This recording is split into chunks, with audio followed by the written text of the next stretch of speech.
మన నారా చంద్రబాబు నాయుడు గారు కూడా చిన్నతనం నుంచి కాలేజీ రోజు నుంచి నాయకత్వ లక్షణాలతోటి అక్కడ నాయకుడుగా కాలేజీలో ఉంటూ అక్కడి నుంచి తనకి ఇష్టమని ఈ ఫీల్డ్లో రాణించాలి, రాష్ట్రానికి సేవలు చేయాలి, ఇక్కడ ఏమైనా సరే అవ్వాలి అనే అకుంఠిత దీక్షతో అయ్యారు. ఆ రోజున రామారావు గారు ఉంటారని ఆయన పాలిటిక్స్కి వస్తారని కాదు, ఆయనకు మీద నమ్మకం. ఆయన అట్లా ఏ మారుమూలు ఉన్నా నేను ఎట్లయితే యాక్టింగ్ మీద నా నమ్మకంతో నేను ఎలా ఉన్నానో అలాగే నాయకత్వ లక్షణాలతో పాలిటిక్స్లో రావాలి, రాణించాలి, ఇతోధికంగా ఎంతో సేవలు చేయాలని అనుకున్నారు. కాబట్టి నాయకుడిగా, స్టూడెంట్ నాయకుడిగా, విద్యార్థి నాయకుడిగా ఉన్న ఆయన పాలిటిక్స్లో రావడం ఏంటి అనుకోని పరిస్థితుల్లో అవకాశాలు వస్తే వాటిని చేజిక్కించుకుని వాటిని ఆసరాగా తీసుకుంటూ అంచెలంచెలుగా ఎదుగుతూ ఈ రోజున మనం చూసేటువంటి అద్భుతమైనటువంటి ఒక మహానాయకుడిగా ఎదిగారు.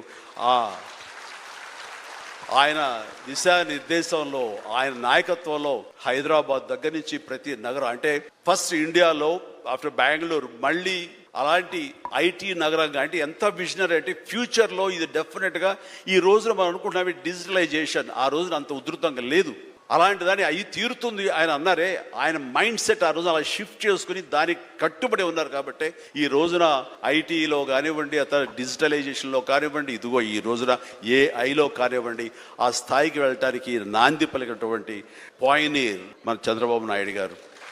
సో ఇలాంటి నాయకుల మైండ్ సెట్ షిఫ్ట్ అవ్వడం అన్నది ఎంతగా అభివృద్ధిలోకి ఎంత ఇదిగా ఉందో మనం తేటతెల్లంగా చూస్తున్నాం. కాబట్టి it's a wonderful subject. Sharni, I do appreciate. All the very best. Thank you so much sir.